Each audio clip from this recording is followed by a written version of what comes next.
uNkulunkulu akulonde uphile uphushumele upastor uningilo uchaza amaphupho.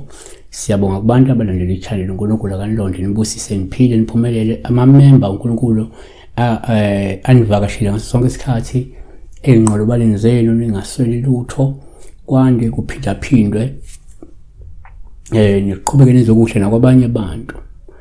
Nabantu futhi abakhontributhayo via i-bank account, they are very few. uNkulunkulu akanilonde nibusise lapho nicaphuna khona ningasweli kungapheli futhi nikwazi ukusiza nisize nabanye abantu size ngisho imindeni yenu. Sibheka-ke udaba lwamaphupho inamba kuzoyisensa kusongonani ka-5 ntambama kuphela, Monday to Friday kuphela WhatsApp. Sibheka la Christopher Manci. Siyabonga mfundisi-ke, ngicela ukubuza ukuthi-ke kusho ukuthini uphupha iloli ivala indlela. Ngiphupha-ke ngiya-ke kubaba lapho asebenza khona. Uma ngiseduze naye ngimbona kuvele kume iloli ivala indlela ngiphaphame ngingafikanga kuye.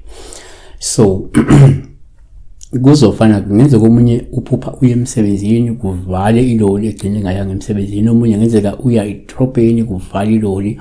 Shuthi ilento isuke kunoma beyini engenzeka kodwa bese kunoma lobo hambo sobulithatha bese kuvale iloli kuzofanana ngaza kwethu. Kodwa yena bebheke kubaba wakhe yagcina imvimba. Kodwa sizolichaza ngendlela ezo-3 iphupho. And le ndlela ezo-3 sizozisho kuya apply kumuntu ngamunye. Umuntu lenzo akwenze guys njengisho la engage but vele ngeke kuloko ku-apply kona wonke umuntu. Each answer i-apply komunye umuntu ngamunye. So one, ilori nobe truck, yabo bheke lena ukuthiwa amalori, yes, but omunye athi truck, omunye athi tilaki, iloli ngesizulu.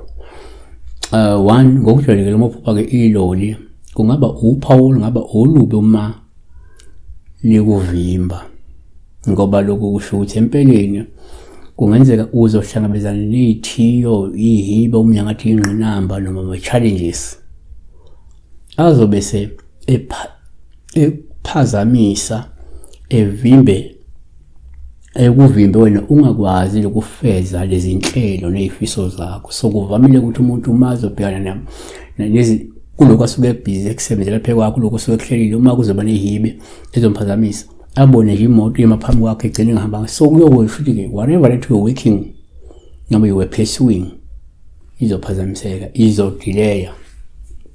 Yabona. Number 2, kuyenzeka futhi uma uphupha iloli kube uphawu olungaba olubi uma ikuvimba. Lokhu kusho ukuthi empeleni ngenzeka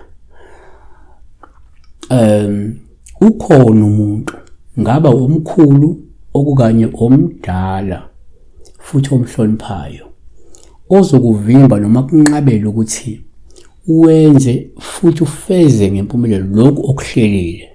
Yabo, ngasengibekiseke yoba iThube yakubaba wakhe ubese kwena umuntu athi ungayi 2 to 1 2 3 4 5 6, yabona kulo ubaba wakho sebamvimba, yabona kube umuntu kodwa ephupheni kuvele kuyini i-truck noma iloli. Yabona kuyaba kanjalo. I-truck ingamela umuntu, iyamela umuntu especially kuba umuntu omkhulu noma umuntu omdala. Number 3, asibheke ngokwesintu-ke kodwa. Ngokwesintu uma uphupha iloli kuyaba uphawu olubi futhi uma ikuvimba, ngoba lokho kusho ukuthi kungenzeka ukhonjisa ukuthi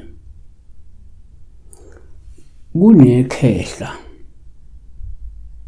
elingahambisi, ngabe ikhehla likwembethe noma ikhehla lakini, mhlawumbe ekhaba umama noma ekhaba ukubi noma ikhehla nje kodwa elingahambisani nohlelo lwakho lolo nalo nohlelo, futhi lesi salo sizoluvimba siluphazamise silumise lungafezeki lolu hlelo okade unalo. So nje asizibone yoba uya kubaba wakho uthola ukuthi vele ngokunesidaba singafunwa ukuthi ube umuntu osondelana kakhulu nobaba wakho, ngabe ngokuthi mhlawumbe isidaba sikwembethe lesi sangapha komama wakho ngiyabona ubaba wakho akahlambulukile kahle uma usondela kuye, zongalungi kahle izinto zakho. So kodwa ikhona into esidala suke siphakama la kuwe sihambisana nalokuhlelo, singahambisana lesifiso sakho. So ngaleyo ndlela lesizolenzani, sizoluvimba, sizolumisa, sizoliphazamisa lolu hlelo lwakho ukuthi lungafezeki lokuthi uye phambili